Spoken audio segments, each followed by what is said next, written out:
Que ritual, né? Até darmos início de fato à palavra. Eu quero inicialmente agradecer, louvar a Deus e agradecer a cooperação da igreja na carreata realizada no dia de ontem. Como já citado aqui, foi uma bênção muito grande e nós certamente que criamos ali um tumulto no centro da cidade, mas a causa é absolutamente preciosa e válida. Então eu quero nessa hora agradecer aos irmãos que cooperaram, que organizaram, de modo que tivemos uma carreata sem qualquer tipo de transtorno, qualquer tipo de dificuldade, e fomos para a rua dizer que nós acreditamos que família é projeto de Deus. Louvado seja o nome do Senhor nosso Deus.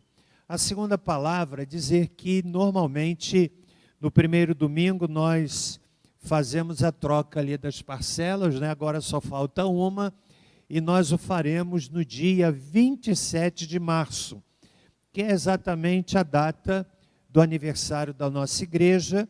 Estamos intencionando, caso não haja algum tipo de restrição quanto a ajuntamento, nós o faremos ali no nosso estacionamento do Espaço Vida.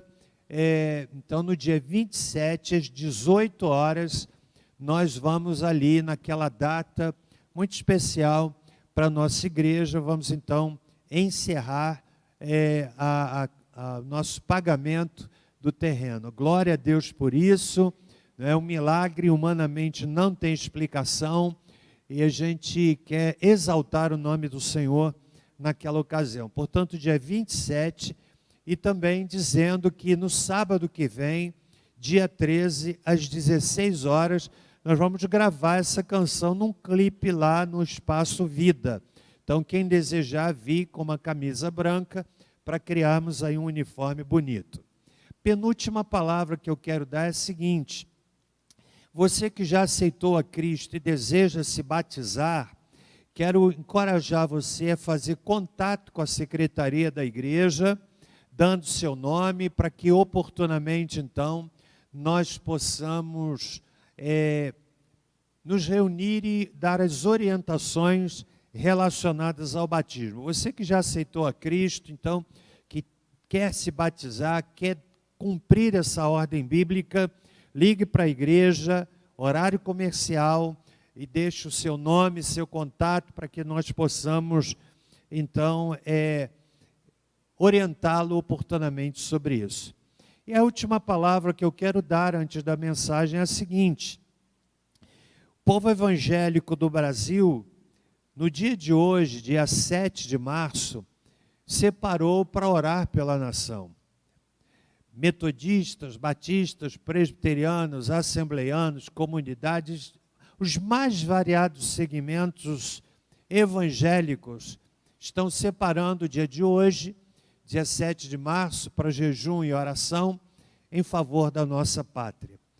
Nós queremos nos unir a esse grupo orando pelo Brasil, orando pelo presidente da República.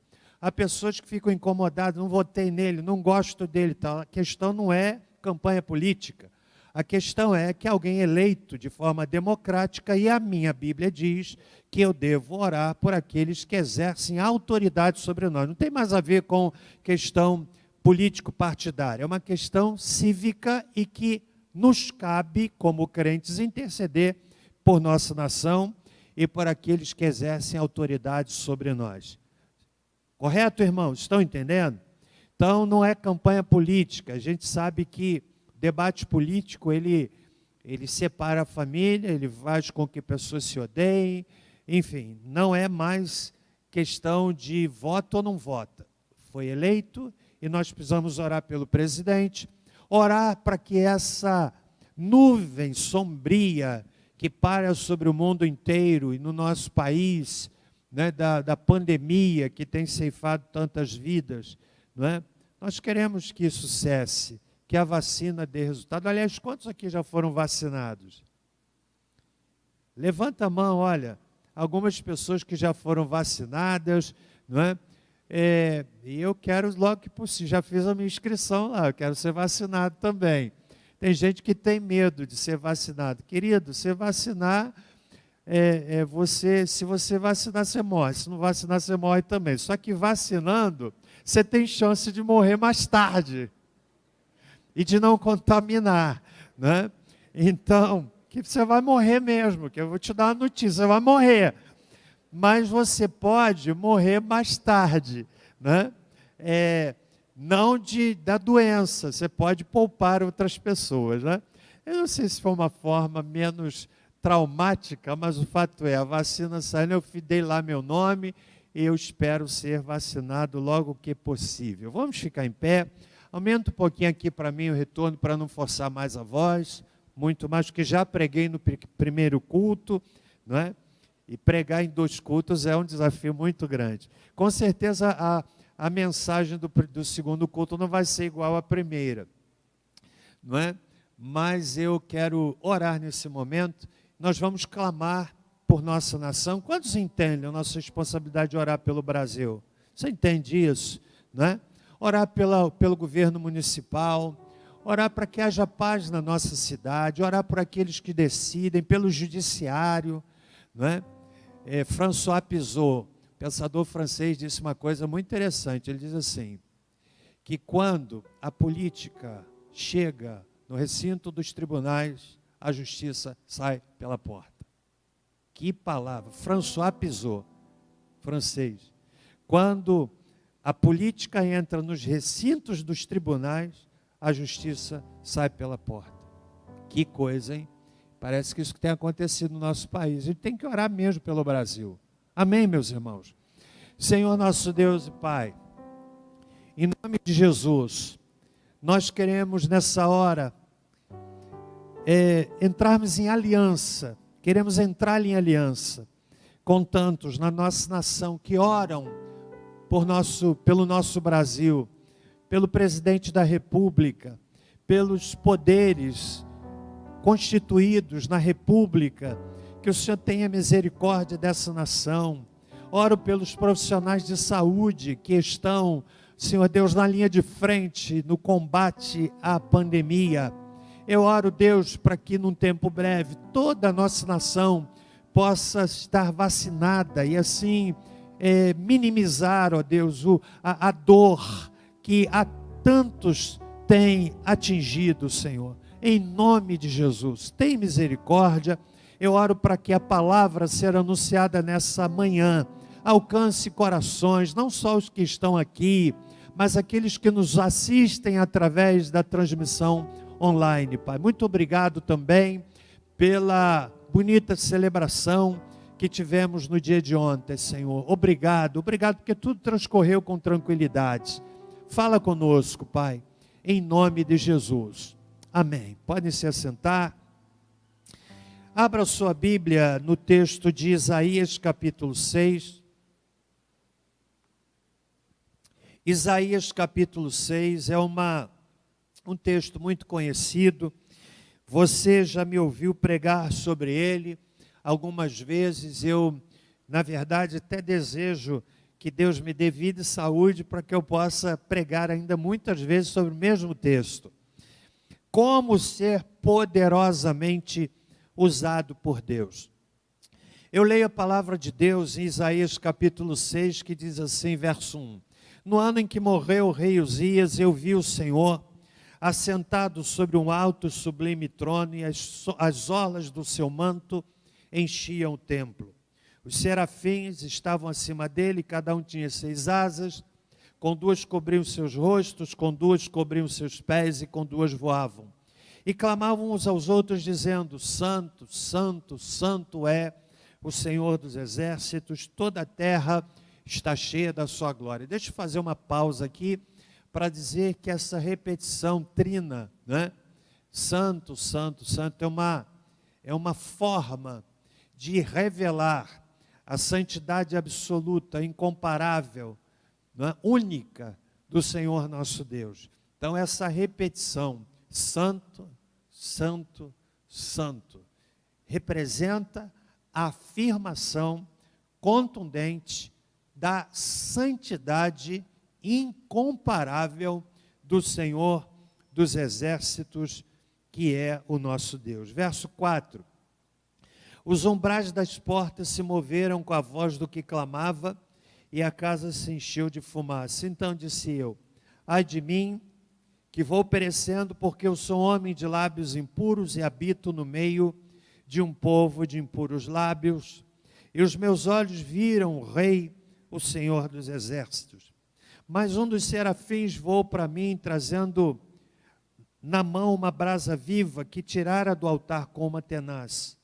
Com ela tocou a minha boca e disse: vê, isto tocou os teus lábios, e a tua iniquidade foi tirada e purificado o teu pecado. Depois disto, ouvi a voz do Senhor que dizia: a quem enviarei? E quem há de ir por nós? Então disse eu: eis-me aqui, envia-me a mim. Pense, irmão, em uma igreja onde o coro se mantém fervoroso enquanto o pastor prega. Pense numa igreja onde os jovens acompanham atentamente a palavra de Deus, intercedendo para que pecadores sejam salvos. Pense numa igreja onde os adolescentes e jovens, apaixonados pelo Senhor, respondem a um desafio missionário, apresentando suas vidas ao Senhor, como aconteceu no século XVIII, no extraordinário avivamento entre os irmãos morávios. Você já me ouviu falar sobre isso? Aquele avivamento que deu origem à reunião de oração mais extensa da história cristã, uma reunião de oração que durou 100 anos. E como fruto daquele avivamento, muitos jovens se apresentaram para a obra missionária. Foi a maior explosão missionária da história da igreja, foi aquela acontecida como resultado do avivamento entre os irmãos morávios. Pense em algo acontecendo assim nos nossos dias. Pense em uma igreja abarrotada de pessoas sedentas da palavra de Deus. Pense numa igreja onde nós possamos pregar a palavra de Deus e as pessoas estão se rendendo a Cristo de forma abundante, famílias inteiras se rendendo a Cristo. Pense numa igreja que tem as suas reuniões de oração marcadas por quebrantamento, onde ao final dos cultos nós possamos olhar no chão e contemplarmos em muitos lugares lágrimas derramadas, literalmente derramadas no chão. Pense numa igreja assim. Pense numa igreja onde as células se multiplicam, se espalhando por todos os bairros. Homens e mulheres, adolescentes, líderes de células, fervorosos, orando, jejuando, clamando a Deus, cuidando de vidas, pastoreando pessoas, atingindo os bairros mais variados da cidade, centenas de células espalhadas numa cidade. Pense numa igreja assim.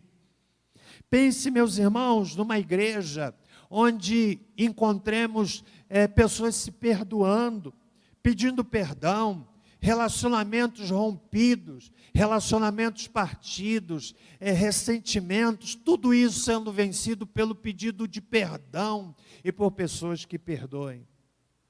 Se você pensou numa igreja assim, isso tem um nome, isso se chama avivamento. E é o que eu quero. É o que eu quero. Eu clamo a Deus para que Ele me dê graça de ver um extraordinário mover do Espírito, destravando a nossa vida, não é?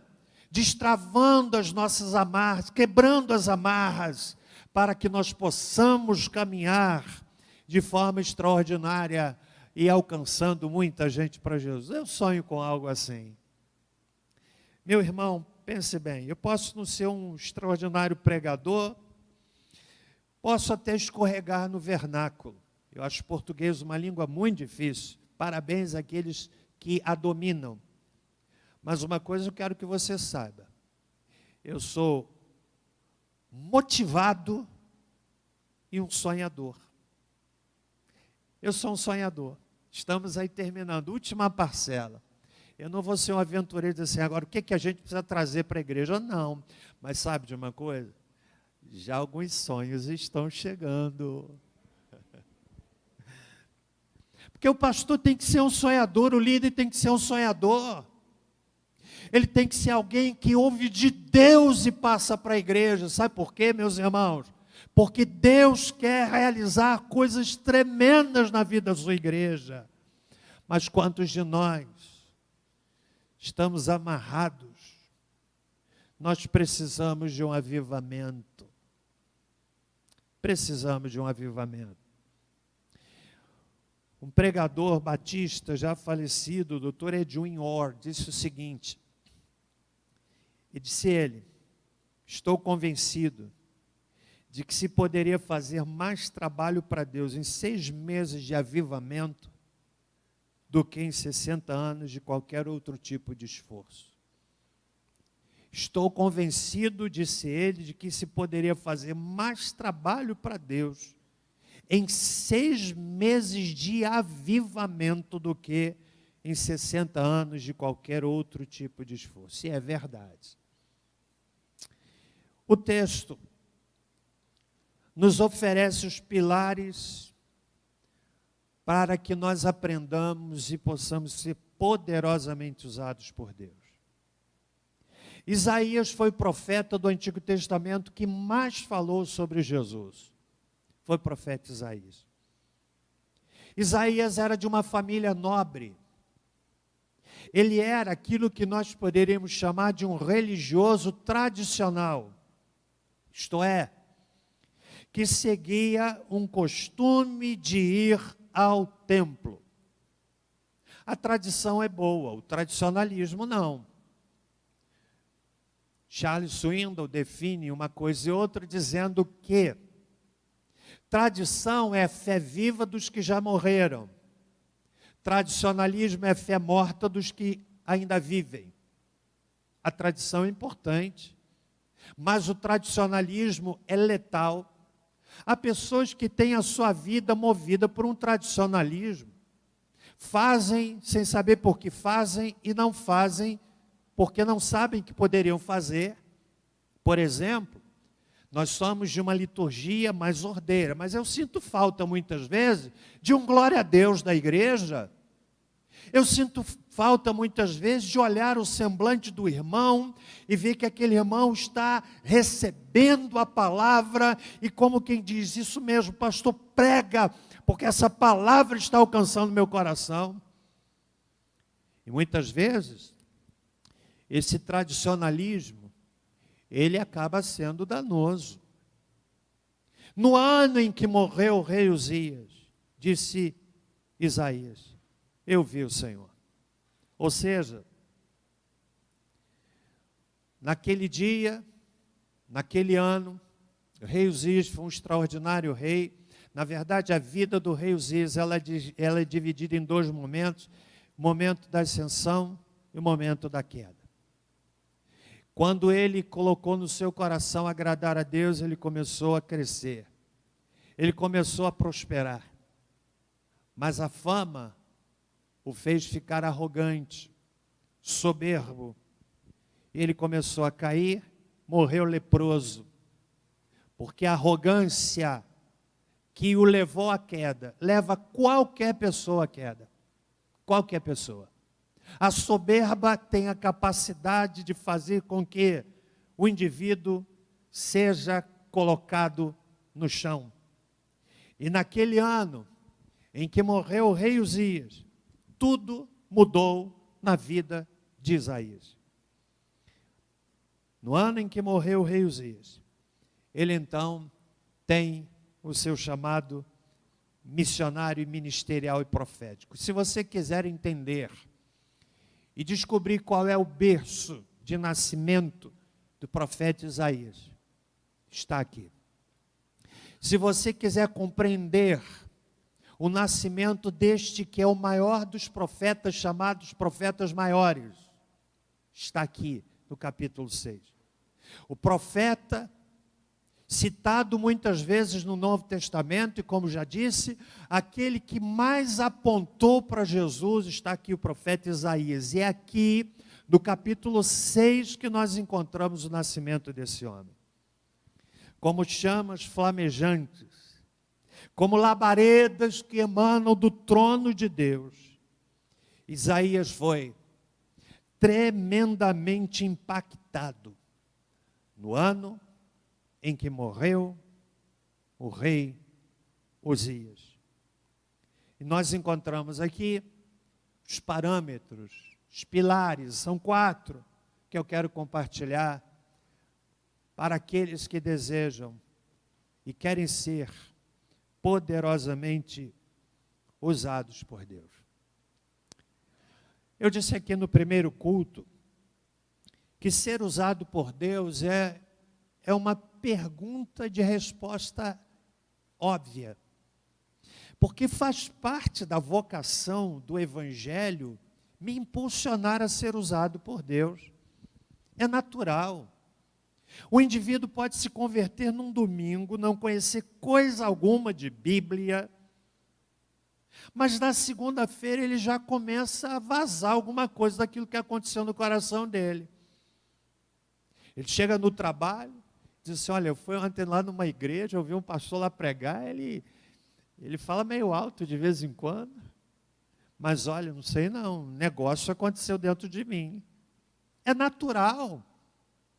A pessoa que de fato teve uma experiência com Jesus é vocação natural. Ela quer falar, ela quer compartilhar com a sua linguagem, com o seu jeito. É natural. Não é natural o indivíduo não compartilhar, não desejar ser usado.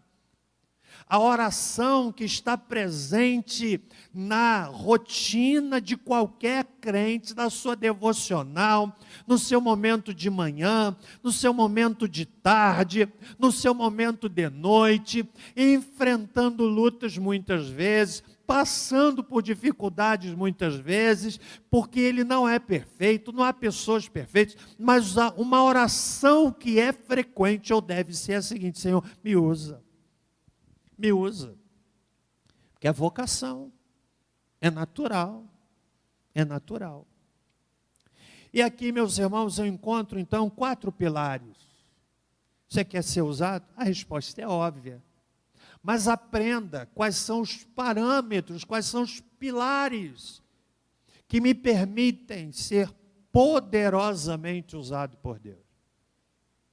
Em primeiro lugar, nós precisamos ter consciência da necessidade de uma experiência pessoal com Deus. Eu vi o Senhor. É uma referência àquela experiência, por exemplo, que Paulo teve em 2 Coríntios, aos Coríntios capítulo 12. É semelhante ao que João teve na ilha de Pátimos. Eu vi o Senhor. Meus irmãos, Abraão, por exemplo, foi marcado por uma forte experiência com Deus. A experiência mais importante na vida de uma pessoa é a experiência do novo nascimento. Não se compara. É a experiência que me introduz no reino de Deus. É a experiência que me permite ter a segurança da eternidade com Deus. Mas a Escritura nos encoraja a ter outras experiências com Deus, que não são maiores do que a primeira, mas são necessárias. Enchei-vos do Espírito, ainda está em vigência, Efésios capítulo 5, verso 18. Jacó foi impactado por uma experiência tremenda com Deus, quando lutou com o anjo de Deus lá no Val de Jaboque. Você conhece a história? Depois daquele encontro, a Bíblia diz que Jacó saía mancando. Você já viu alguém mancando? Jacó foi o homem que saiu mancando. Se alguém apontasse, perguntasse: Jacó, o que aconteceu com você? Você teve um acidente, caiu de um camelo? Não, ele diria: eu tive uma experiência com Deus, minha carne foi marcada. Meus irmãos, olhem para mim, por favor. Há hoje na igreja contemporânea muita fumaça e pouco fogo. Há muito barulho e pouca unção. Há muitos gritos e poucas lágrimas. Há muita publicidade e pouca intimidade. Há muita estrela e pouco brilho. Você sabe por quê? Talvez estejamos nos tornando em crentes tradicionalistas, que seguimos uma rotina, um ritual, sem vida. Nós estamos carentes e agonizantes por uma experiência com Deus. Eu quero ser cheio do Espírito, e eu espero que você também o queira. Porque, na verdade, não há como viver uma vida cristã vitoriosa sem pedirmos a Deus todos os dias e todos os dias buscarmos a plenitude do Espírito no nosso coração, sermos cheios do Espírito Santo. Um coração cheio do Espírito Santo, a leitura da Bíblia é diferente. Um coração cheio do Espírito Santo, a oração é diferente. Um coração cheio do Espírito Santo, a adoração é diferente, o ajuntamento é diferente. E nós precisamos, irmãos, dizer: eu vi o Senhor. Você sabe por que a igreja no livro de Atos avançou poderosamente? Ela não possuía grandes teólogos, não tinha seminário. Pessoas simples, do povo. Aliás, o grego do Novo Testamento, o grego koiné, é um grego simples, da rua, do povo. É a linguagem do povo. Gente simples, pescadores, gente, algumas referências a pessoas da alta sociedade, a gente encontra no livro de Atos. Mas, de modo geral, eram pessoas simples, mas aquelas pessoas simples, elas alvoroçaram o seu tempo. Alvoroçaram, a essa expressão, alvoroçaram, ou seja, geraram um tumulto no seu tempo. Sabe por quê? Porque eram cheios de quê? De quê? Do Espírito Santo. Na ocasião, Billy Graham pregou uma palavra, o grande evangelista, e ele fez a seguinte pergunta: você precisa ser cheio do Espírito Santo outra vez? Irmão querido, quando eu olho a realidade, muitas vezes, da igreja, eu fico pensando que talvez as igrejas estejam cheias de pessoas que não se converteram. A conversão faz a pessoa diferente. Faz a pessoa diferente, não é sem problema, a pessoa tem problema, todos nós temos problema, temos as nossas contradições, as nossas questões. Mas algo mudou dentro do coração e nós precisamos também buscar uma vida cheia do Espírito.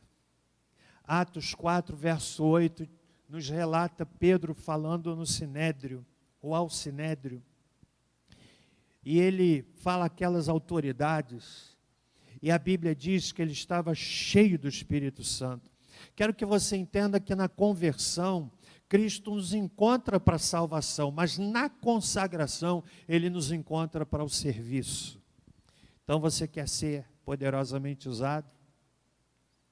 Experiência com Deus. Não é experiência da conversão, se você já for. Alguns precisam se converter de fato. Buscar uma vida cheia do Espírito. Deus, enche meu coração. Faz-me transbordar. Amém? Quantos estão comigo até aqui? Segundo lugar, precisamos ter consciência da realidade das pessoas que nos cercam. Diz o verso de número 5. Aliás, precisa ter uma experiência pessoal. Em segundo lugar, uma consciência de pecado pessoal. Ai de mim, que vou perecendo porque sou um homem de lábios impuros. Meus irmãos, nós só conseguimos ter ideia da nossa própria realidade quando olhamos para o Senhor. Sem essa projeção no Senhor, nós poderemos até achar que Deus faz as coisas por nossa causa, e não apesar de nós. Sou o cara, Deus tem de me usar mesmo. Com a voz dessa também, né? Com a cultura que eu tenho. Não, Senhor, a glória é toda tua, mas olha, dentro de mim eu sou o cara. Você sabia que a gente luta muitas vezes com esse tipo de sedução? Isso é uma sedução. É uma sedução. Eu não fico vendo muito na internet o que as pessoas falam de mim, se é que falam. Por duas razões. Primeiro, porque se me criticam, eu vou ficar muito chateado. Mas tem uma coisa que eu acho pior. Você sabe o que é? Se me elogiarem, eu posso acreditar que tudo é verdade. Isso é pior. Deu para entender? Eu não fico, o que falaram? Carreata da família. Vamos ver lá o que estão falando. Eu não vou entrar nessa armadilha. Respeito quem eu faça.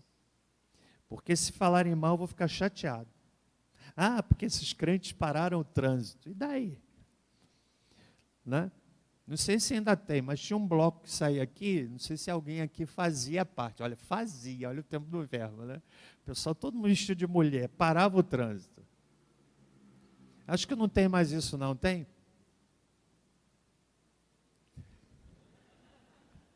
O pessoal pensa que é pegadinha, né? Talvez alguém tenha dado um toque, se fala, né? Mas há algo pior do que a crítica. É o elogio. Porque elogio é bom, reconhecer é bom. Parabéns quem preparou o vídeo. Parabéns à equipe que organizou a carreata ontem. Nem tudo saiu como a gente planejou, mas olha, parabéns, essa equipe foi maravilhosa. Mas sabe do problema do elogio em abundância? Que a gente começa a acreditar que tudo de bom que as pessoas dizem é verdade. E nem sempre.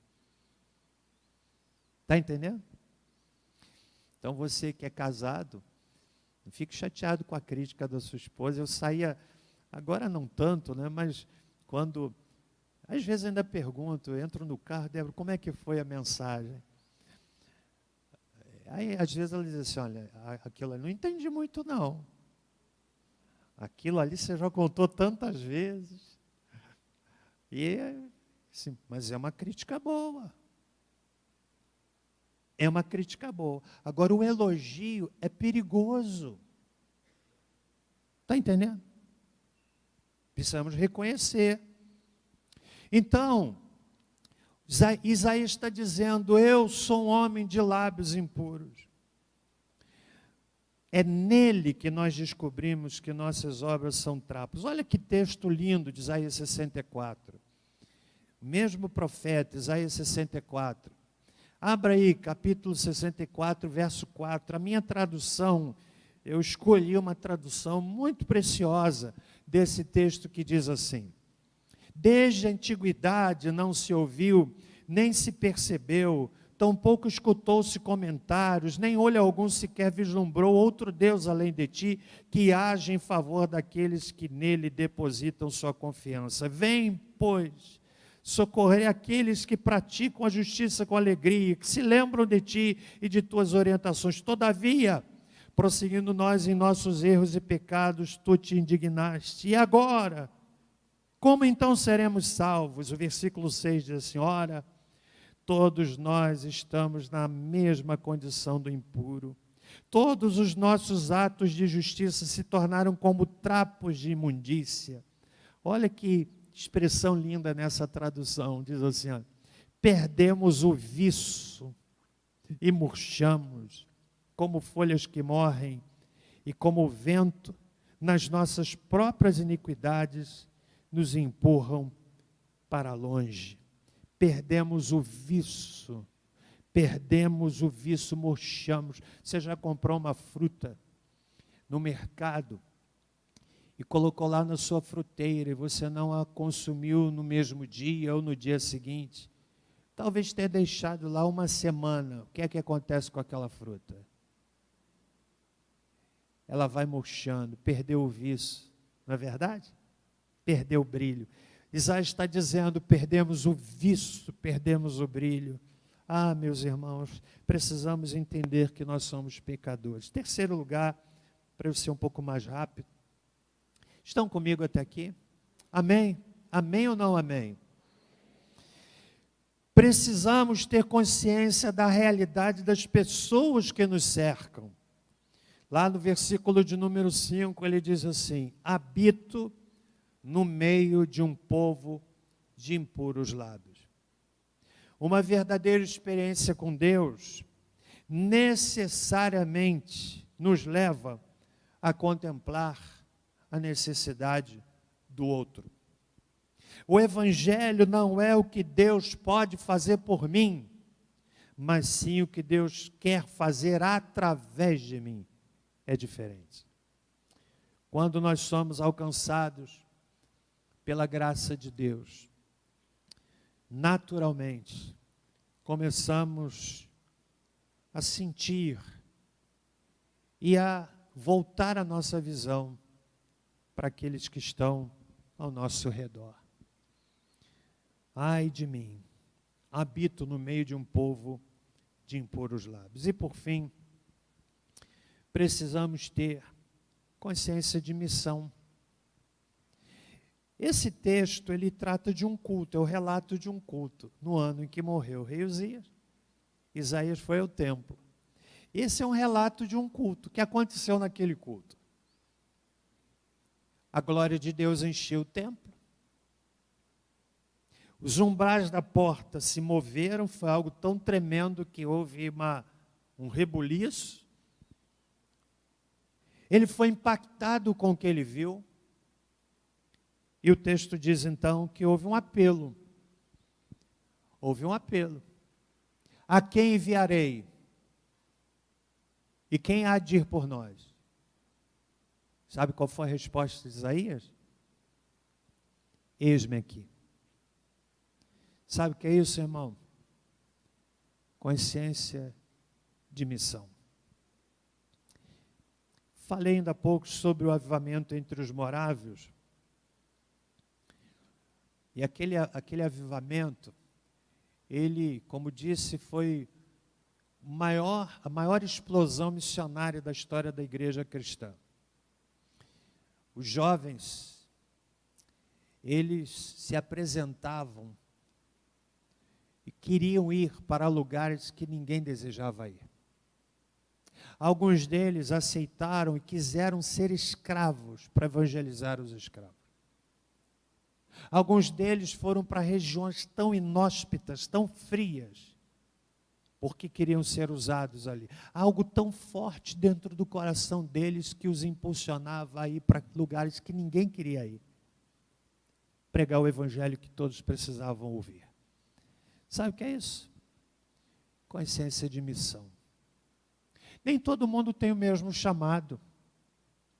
Nem todo mundo. Você lê Efésios capítulo 4, temos os dons de ministério, chamados mestres, habilidade de ensinar a palavra, evangelistas.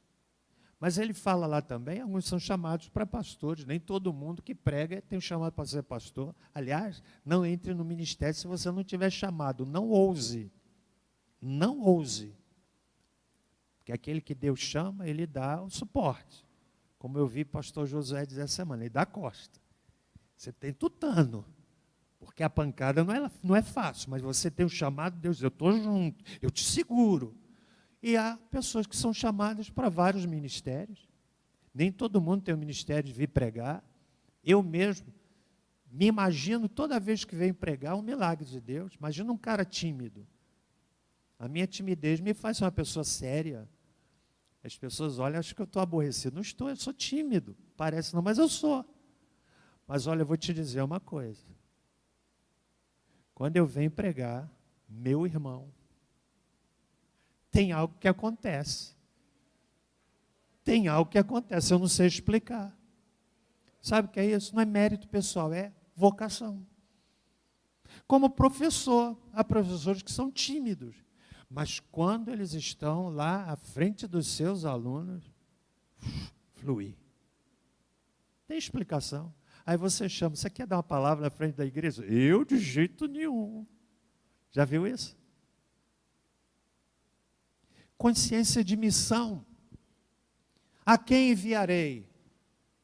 A resposta de Isaías foi a minha resposta, e que seja a sua. Qual foi a resposta? Sabe o que é isso? Senhor, eu me faço disponível para ti. Sabe o que é isso? É como aquela ilustração que eu já contei, e você já me ouviu outras vezes, mas eu vou repetir, porque não é fácil pregar 40 e tantos anos para o mesmo auditório e não repetir coisas. Como aquele culto que aconteceu, um culto missionário. Você já me ouviu contar essa história. O pastor, então, desafiou a igreja a uma oferta missionária. E os diáconos vieram à frente, cada um com uma salva para colher as ofertas. E lá no meio do auditório estava um menino. Ele foi profundamente impactado com o que ele ouviu. Às vezes a gente pensa que uma criança não presta atenção. Eu estou pregando aqui, mas pode ser que aquele menino, aquela menina, ouvindo o pregador, e vai nascendo nele um desejo assim, eu quero ser um pregador também, quero ser um missionário.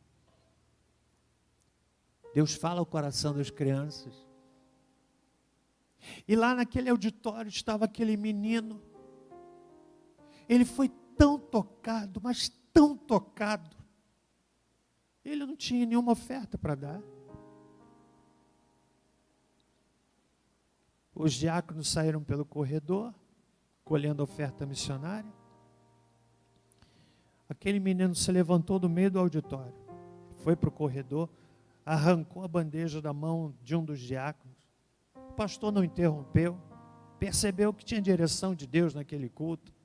Ele veio à plataforma, colocou aquela bandeja no chão, e ali ele subiu e fez uma oração.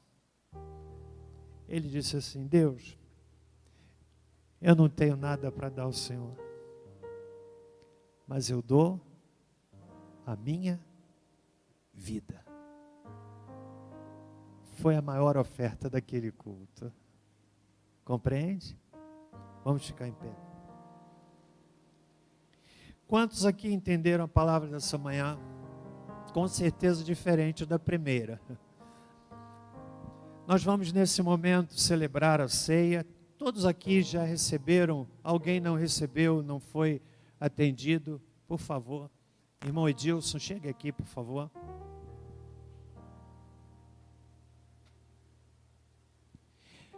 Nós vamos consagrar o cálice, é um ato memorial. Os crentes estão convidados para essa celebração.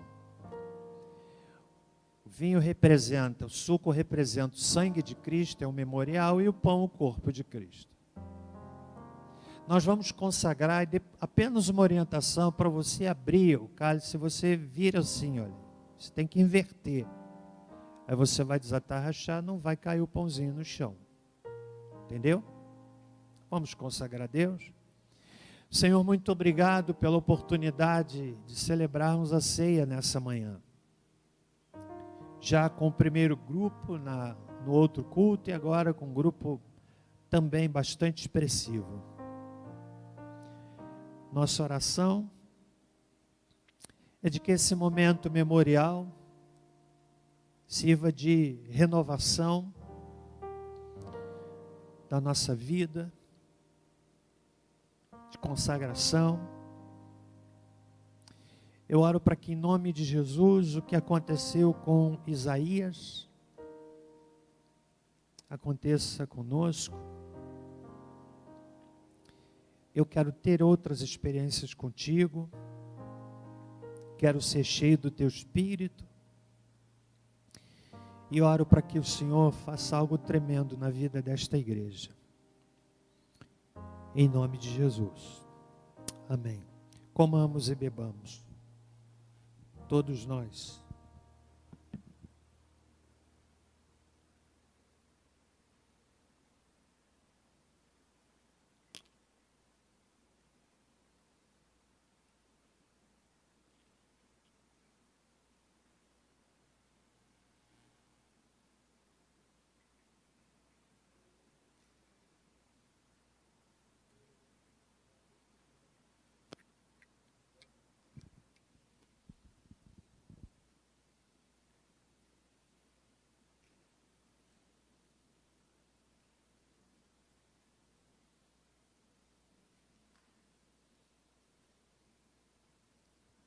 Alguém não conseguiu?